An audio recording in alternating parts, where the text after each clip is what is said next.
Olá pessoal, tudo bem com vocês? Tranquilos?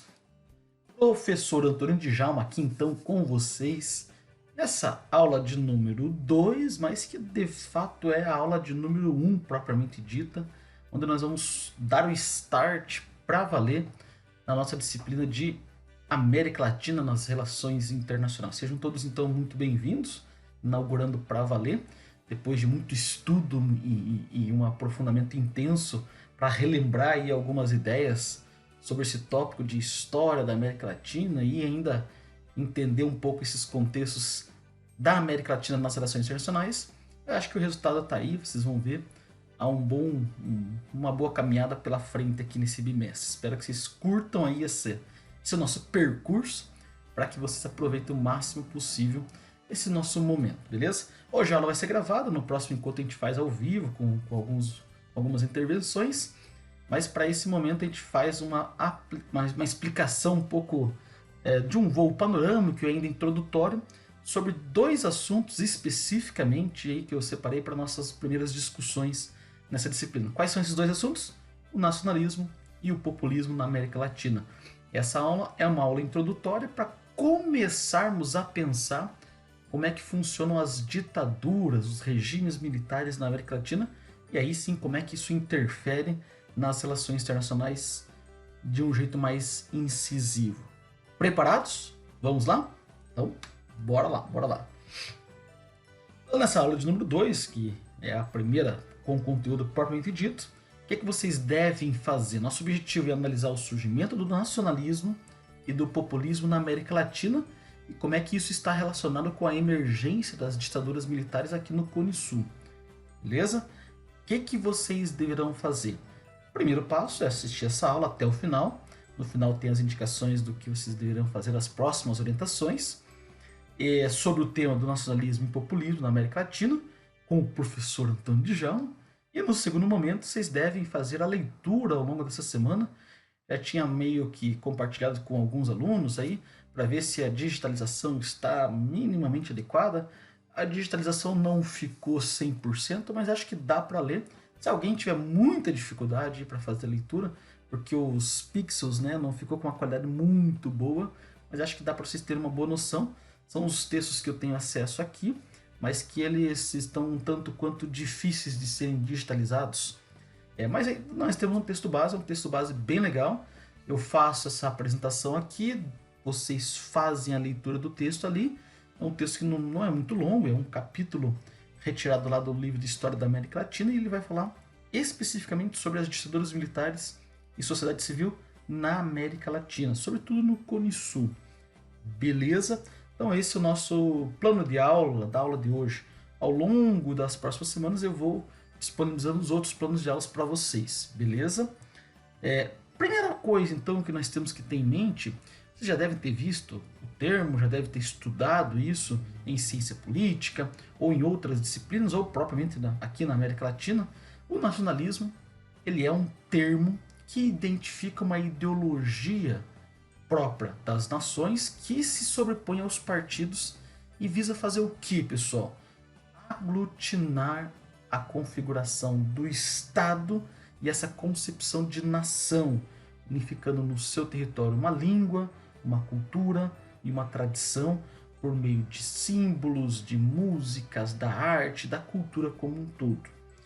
Por isso que vocês vão ver que essa noção de nacionalismo foi aplicado aqui na América Latina como um todo. Nós não sofremos, mas nós vamos identificar na nossa história do povo brasileiro vários momentos de exaltação desse nacionalismo. Inclusive alguns partidos na atualidade se servem dessa perspectiva nacionalista para poder fazer a união partidária, a união de classes sociais distintas, para que vocês possam perceber como é que ela ainda é utilizada nesse contexto.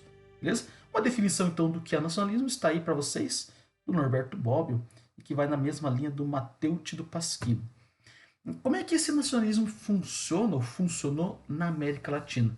Então ele passou a influenciar vários movimentos e correntes de pensamentos na América Latina, e ele vai estar na origem das transformações que acontecem, sobretudo a partir dos anos 30. Vocês vão identificar na nossa história, história do Brasil, vocês devem ter visto isso em outras disciplinas, que lá na década de 30, nosso bom e velho ex-presidente Getúlio Vargas vai fazer uso dessas concepções nacionalistas e dessas técnicas nacionalistas para poder passar. Isso não é um fenômeno puramente brasileiro, isso é um fenômeno que acontece na América Latina como um todo. E isso acontece por conta de algumas ideias, por conta de um contexto específico. E o contexto era de uma América Latina que sofria com a inaptidão em alcançar ou manter um nível satisfatório do capitalismo por aqui. Você via um desenvolvimento econômico no liberalismo e no capitalismo a nível mundial, sobretudo Europa e Estados Unidos, relativamente satisfatório, e aqui nós não tivemos a competência para fazer isso funcionar de fato. E aí vocês vão perceber que a entrada da América Latina no cenário internacional, no mercado internacional, ela vai ser um pouco capenga, ou talvez um quanto tanto explorada. Então a América Latina se transformará aí numa espécie de local, de território a ser explorado por essas grandes potências que despontaram por conta do desenvolvimento industrial e capitalista no mundo. E claro, estamos falando aqui a nível de Europa, de Estados Unidos, né? E toda a América Latina vai sofrer com isso por conta desse contexto. Diante disso, nós vamos perceber alguns acontecimentos que são importantes para o surgimento do nacionalismo na América Latina. Vocês vão perceber que no final da Primeira Grande Guerra, após 1918, nós vamos ter uma reconfiguração da política e da economia internacional, e nós vamos ver algumas mudanças, inclusive a Inglaterra como super grande potência cedendo espaço, né, na liderança, no top 1 ali do mundo para os Estados Unidos, e nós vamos ver uma modificação no modo de fazer essa economia, e talvez aí os Estados Unidos desponta como a principal potência a partir de então. Só que essa mesma reconfiguração já vai mostrar alguns problemas. E aí vocês vão ver que há a quebra da Bolsa de Valores em Nova York, lá em 29. Então esse movimento econômico do mercado internacional e dessas novas formas de organização social e política econômica mundial pós-1918, elas vão modificar o cenário e vão mostrar alguns problemas com eles. E claro, obviamente, isso vai interferir diretamente na América Latina. Então, por conta da quebra da Bolsa de Valores, lá depois de 29, nós vamos assistir o surgimento do nacionalismo econômico na América Latina.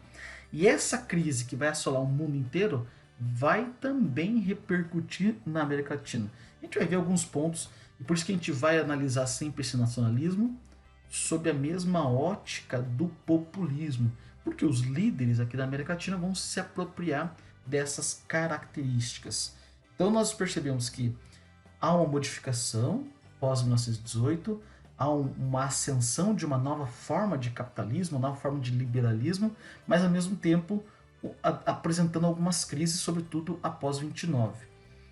Ora, e por isso que esse nacionalismo vai estar atrelado sempre a uma concepção populista. Professor, mas são coisas diferentes? Sim, são coisas diferentes, mas elas estão conectadas, pelo menos historicamente, ou pelo menos como eles foram colocados aqui na nossa história do povo da América Latina.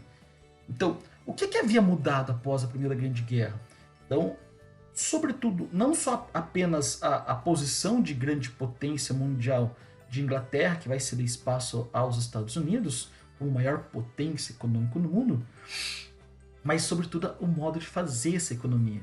A Inglaterra tinha muito interesse em ter a sua economia sendo financiada pelo ouro, e aqui nós vamos assistir uma mudança do padrão do ouro para outros recursos naturais, e sobretudo começa a despontar aqui a busca e a busca por petróleo.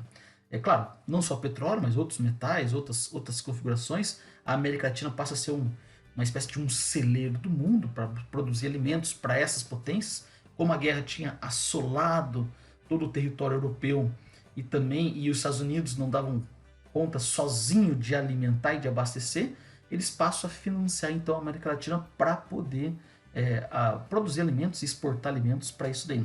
Mas o petróleo começa a despontar como o principal produto a ser procurado aí, em detrimento do ouro, que passa a perder o seu valor, e isso acaba afetando os países europeus que tinham reservas de ouro e ao mesmo tempo passa a dar um poder muito maior para os Estados Unidos e a economia, favorecer a economia norte-americana.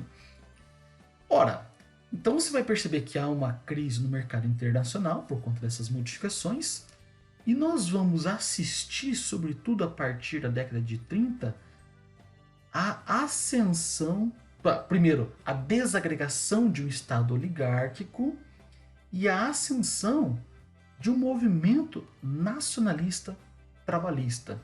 Então você começa a ver nas ações dos líderes aqui da América Latina a prática de incentivo a essa perspectiva nacionalista e a prática de movimentos trabalhistas.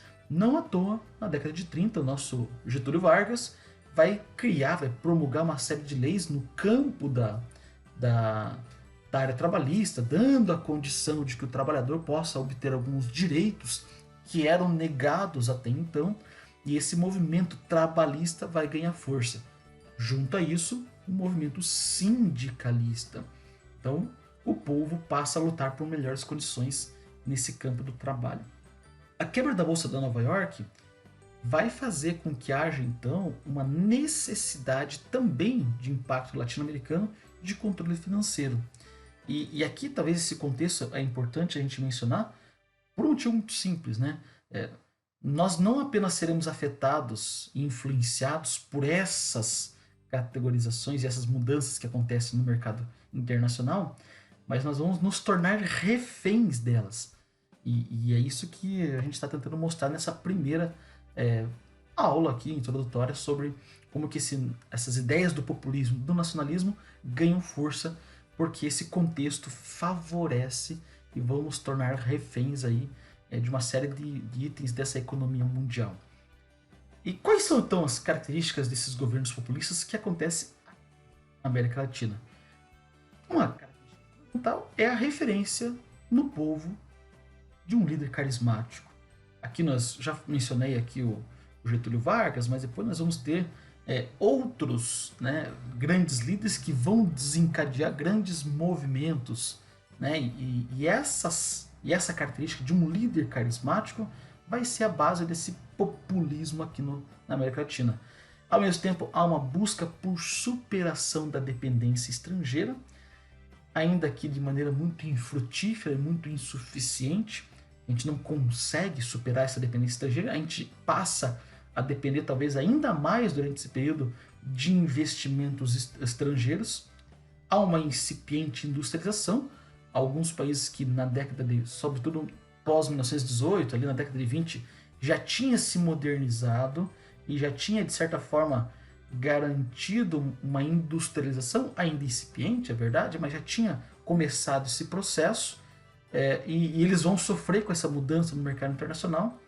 Passa, então, portanto, por ter uma substituição de importações e a manutenção da lógica capitalista nas relações de produção.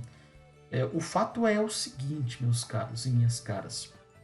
Essas características de governos populistas, elas vão obedecer um certo padrão justamente porque elas estão à mercê, né, ou pelo menos sendo influenciadas por essas mudanças que acontecem na economia a nível mundial. E portanto, nós passamos aí a ver uma espécie de mudança no nosso cenário da América Latina, a nível Brasil, a nível Argentina, a nível Peru, Bolívia, e embora respaldados e resguardados as suas devidas particularidades, mas a gente começa a perceber que esses movimentos populistas acontecem aqui com umas características muito parecidas. Quais são os movimentos que esses líderes carismáticos vai falar de todos, né? Não daria tempo e talvez nem seja o nosso objetivo, pelo menos o meu objetivo aqui, de aprofundar, até porque faltaria conhecimento da minha parte para poder abordar todos os movimentos, mas alguns que se destacam e que talvez seja importante para a gente poder pensar aqui, são pelo menos esses três aqui. O varguismo brasileiro, acho que isso a gente vai guardar um pouco lá para a história do Brasil, e embora será inevitável passar por esses grandes movimentos aqui, mas o peronismo argentino e o cardenismo mexicano. Senhor, tem outros? Claro que tem, e o texto base que nós vamos apresentar a vocês vai na linha um pouco dessa perspectiva. Eu estou um pouco com receio de ficar chovendo no molhado e de adentrar em temas que vocês já viram, e talvez aí seja inevitável voltar e se ir e vir em algumas temáticas, né? E aí, portanto, eu peço que vocês tenham um pouco de paciência, mas acho que fazer esses ir e vir em temas que vocês já tiveram conhecimento lá no primeiro semestre, é, mesmo sendo inevitável, talvez seja importante para fazer esses links e ir avançando na compreensão de como é que funciona o fenômeno das RIs aqui na América Latina. Então esses três movimentos serão importantes. O texto base vai na linha de levantar aí algumas problemáticas e algumas ideias fundamentais desses movimentos populistas e, claro, como preparação para chegar lá na década de 60 e 70 nos grandes movimentos que acontecem a partir de um regime militar. Beleza? Ora, e esse populismo na América Latina também vai apresentar características gerais, esses três, mas outros também, né? Em todos esses casos, vocês vão perceber uma relação entre povo e governo de um jeito muito específico. Vai ser alterado, vai se manifestar de um jeito muito próprio, e esse fenômeno passa pela figura do líder-nação. E com o uso massivo de propagandas, em alguns casos, para não dizer todos os casos, de censura e perseguição a opositores. Na década de 30 a gente não vai ver isso de maneira muito incisiva, mas já na segunda metade do século XX isso acontece em quase todos os movimentos populistas na América Latina. Então, nosso objetivo aqui nesse primeiro encontro, de apresentar esse panorama um pouco geral, é dizer então quais são essas origens do populismo na América Latina e como que ele está configurado e alinhado numa perspectiva nacionalista. Como esses movimentos vão e vêm aqui na América Latina. É impressionante isso. Por isso a importância de estudar esse nosso passado recente. Não estamos falando de um passado muito longínquo, né? É apenas 100 anos de história. E para mostrar como que essas ideias vão e vêm com maior ou menor força. E nessas idas e vindas produzem os seus efeitos de um jeito muito prático. Beleza? Nessa primeira onda de populismo, nessa primeira onda do nacionalismo, nós vamos perceber também um crescimento do sindicalismo.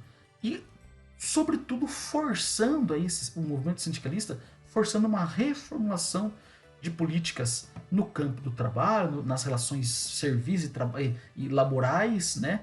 Como a gente vai mostrar para vocês ao longo dessas aulas, e também uma reformulação de políticas financeiras no modo de entender esse mercado internacional e ao mesmo tempo o impacto dele na América Latina. E vejam, eles vão estar também buscando alternativas para diminuir as desigualdades sociais. O fato é que elas não vão diminuir. Por mais que você observa esse investimento norte-americano na industrialização e na modernização de alguns processos aqui na América Latina, vocês vão perceber que isso mais atrapalha do que de fato favorece o desenvolvimento. Isso mais aumenta o abismo das desigualdades sociais do que diminuir. E essa é uma grande crítica que se faz justamente por conta desse movimento populista e nacionalista aqui, e parece meio contraditório falar em nacionalismo e populismo nessa perspectiva, mas é um movimento com essas características na figura do líder, e eles vão fazer empréstimos aos bancos internacionais, aos Estados Unidos sobretudo, né? E isso vai, de certa forma, mascarar o desenvolvimento. Porque se você tem uma crise, você faz o empréstimo, você injeta grana e faz parecer que está tudo bem. No fundo, a dívida aumenta, o desenvolvimento não acontece e as desigualdades, além de se perpetuarem, vão aumentando esse abismo ainda. Ou seja, o que quer dizer com isso, pessoal? Quer dizer que essa influência imperialista norte-americana, que começa já lá a partir do movimento da década de 30, desses movimentos populistas e nacionalistas da década de 30, vão acompanhar a América Latina, sobretudo aí na segunda metade do século XX. E isso faz com que a gente não consiga se desenvolver economicamente, industrialmente e fique sempre refém desses movimentos e desses investimentos estrangeiros. Isso vai desencadear na temática que a gente vai ver nas próximas aulas, nos movimentos ditatoriais, dos regimes militares, sobretudo, e aí nós vamos ver, antes de entrarmos propriamente dito nesses regimes, nós vamos ver como é que um pano de fundo dessa proposta de influência norte-americana está nessa briga que vai acontecer na Guerra Fria entre norte-americanos, defensores de uma política capitalista liberalista, e ao mesmo tempo de uma União das Repúblicas Socialistas Soviéticas, uma Rússia, defendendo políticas e economias de um jeito um tanto quanto voltados para o socialismo. E essa briga vai respingar em nós, e nós estaremos à mercê, à deriva dessas discussões no campo internacional. Beleza?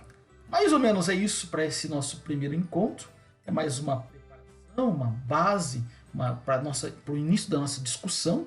E é um start mesmo, né? Agora fica como critério para vocês fazerem essa leitura do texto base. Se alguém tiver alguma dificuldade, como eu falei, me manda mensagem, sinal de fumaça, professor, não estou conseguindo, né? Meu óculos não está funcionando, parece também embaçado. Vou tentar melhorar esse processo da digitalização dos textos, mas eu acho que fica como ideia básica para vocês. E nessa leitura a gente vai fazendo esse passo a passo. Hoje falei do surgimento desse populismo e do nacionalismo na América Latina, apresentei algumas características que são comuns a tudo isso. O texto vai levantar alguns aspectos, especificamente preparando aí já para a nossa discussão dos regimes militares e como é que isso funcionou na América Latina. E na próxima aula a gente vai ver como é que isso está alinhado a essa briga internacional na Guerra Fria e como é que a gente resolve esses problemas, ou não resolve, voltado aí para a desigualdade social, para o desenvolvimento econômico, para dar a garantia de direito e dignidade para a população aqui na América Latina. Perfeito? Tranquilo? Dúvidas, perguntas, manda e a gente vai conversando a partir desse processo aí das nossas aulas. Beleza, beleza, beleza? Valeu, até a próxima e vamos que vamos. Abraço!